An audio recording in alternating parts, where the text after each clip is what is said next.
NDA से मुकाबले के लिए 26 विपक्षी दलों ने मिलकर ठीक एक महीने पहले इंडिया गठबंधन बनाया था।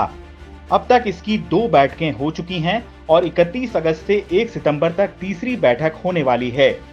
इस बीच संसद में केंद्र सरकार के खिलाफ अविश्वास प्रस्ताव पर बहस के दौरान विपक्षी पार्टियों के बीच जबरदस्त तालमेल भी देखने को मिला, लेकिन अब गठबंधन में दरारें भी नजर आने लगी हैं।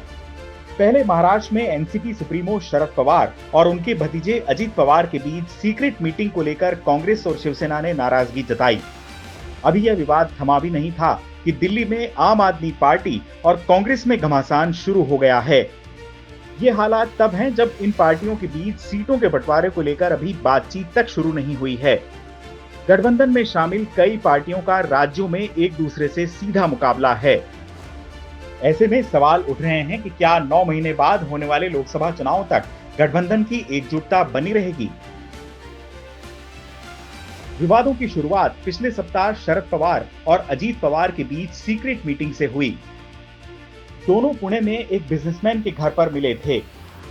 कांग्रेस नेता पृथ्वीराज चव्हाण ने दावा किया कि अजीत पवार के जरिए बीजेपी ने शरद पवार को केंद्र में कृषि मंत्री और नीति आयोग का अध्यक्ष बनाने का ऑफर दिया है। इसके साथ उनकी बेटी सुप्रिया सूले और विधायक जयंत पाटिल को भी मंत्री बनाने का प्रस्ताव दिया है। उद्धव गुट ने भी मुलाकात पर सवाल उठाए और शरद पवार से उनका रुख स्पष्ट करने की मांग की। मामला इतना बढ़ा कि सुप्रिया सूले को सफाई तक देनी पड़ी। सुप्रिया ने कहा कि कोई ऑफर नहीं दिया गया है। महाराष्ट्र कांग्रेस के नेताओं के दावों को उन्होंने सिरे से खारिज कर दिया। साथ ही यह भी कहा कि वे इस बारे में सोनिया और राहुल गांधी से बात करेंगी। किया गया। आपने मुझे सीधा सवाल किया है, मैं आपको सीधा जवाब ही दूंगी। मुझे किसी ने कोई ऑफर नहीं दिया है। सिर्फ 15 अगस्त का एक बड़ा सेल चल रहा है बहुत जगह, तो इसलिए कुछ महंगाई इतनी बढ़ी है तो शक्कर आटा कुछ सेल चल रहे हैं बहुत सारे ग्रोसरी स्टोर्स में, मैंने पेपर में पढ़ा। वो ऑफर मुझे पता है, बाकी कोई ऑफर मुझे नहीं। अभी यह मामला ठंडा भी नहीं हुआ था कि बुधवार को कांग्रेस प्रवक्ता अलका लांबा के बयान पर आम आदमी पार्टी बिफर गई। अलका ने कह दिया कि कांग्रेस दिल्ली की सभी 7 लोकसभा सीटों पर चुनाव लड़ेगी। पूर्व सांसद संदीप दीक्षित ने सीएम अरविंद केजरीवाल को भ्रष्ट करार दिया तो अनिल चौधरी ने दावा किया कि 2025 में वे मुख्यमंत्री नहीं रहेंगे। इन बयानों से आप भड़क गई। पार्टी ने इंडिया गठबंधन की अगली बैठक में शामिल नहीं होने की धमकी तक दे डाली। आम आदमी पार्टी की प्रवक्ता प्रियंका कक्कड़ ने कहा कि कांग्रेस ने ही दिल्ली में गठबंधन के लिए उनकी पार्टी से संपर्क किया था। अगर कांग्रेस पार्टी गठबंधन नहीं करना चाहती तो इंडिया की मीटिंग में जाने का कोई औचित्य नहीं है। हालात बिगड़ते देख दिल्ली कांग्रेस के प्रभारी दीपक बावरिया ने मोर्चा संभाला। बावरिया ने अलका लांबा के बयान का खंडन करते हुए कहा कि बुधवार को हुई बैठक में ऐसी कोई बातचीत नहीं हुई। इसके बाद आम आदमी पार्टी नेता और दिल्ली के मंत्री सौरभ भारद्वाज ने कहा कि जब इंडिया के सभी दल सीट शेयरिंग पर चर्चा करेंगे तब तय होगा कि कौन सी पार्टी किस सीट पर चुनाव लड़ेगी। हालांकि इसके बाद भी मामला ठंडा पड़ता हुआ नहीं दिख रहा। गुरुवार को कांग्रेस नेताओं ने दिल्ली की उपराज्यपाल से मिलकर अरविंद केजरीवाल सरकार के भ्रष्टाचार की शिकायत की है।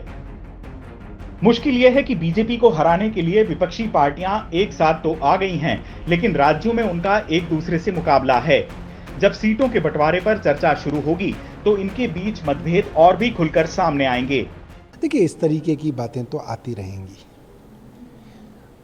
जब इंडिया के सभी घटक दल बैठेंगे, सीट शेयरिंग पे चर्चा करेंगे, सब पार्टियों के राष्ट्रीय नेतृत्व आमने सामने बैठ के इस पे चर्चा करेंगे, तब पता चलेगा कौन सी पार्टी को कौन सी सीटें मिलती हैं। ये तो बहुत आगे की बात है।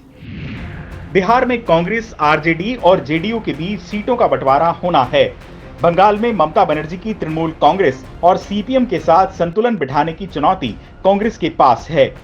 पंजाब में कांग्रेस को सत्ता से बेदखल करने के बाद आप लोकसभा चुनाव के लिए भी तैयारियों में जुटी है। ये तय है कि राज्य की 13 लोकसभा सीटों के लिए वह कांग्रेस पर दबाव बनाएगी। केरल में एलडीएफ और यूडीएफ के बीच सीधा मुकाबला है, लेकिन इंडिया गठबंधन में दोनों एक साथ हैं।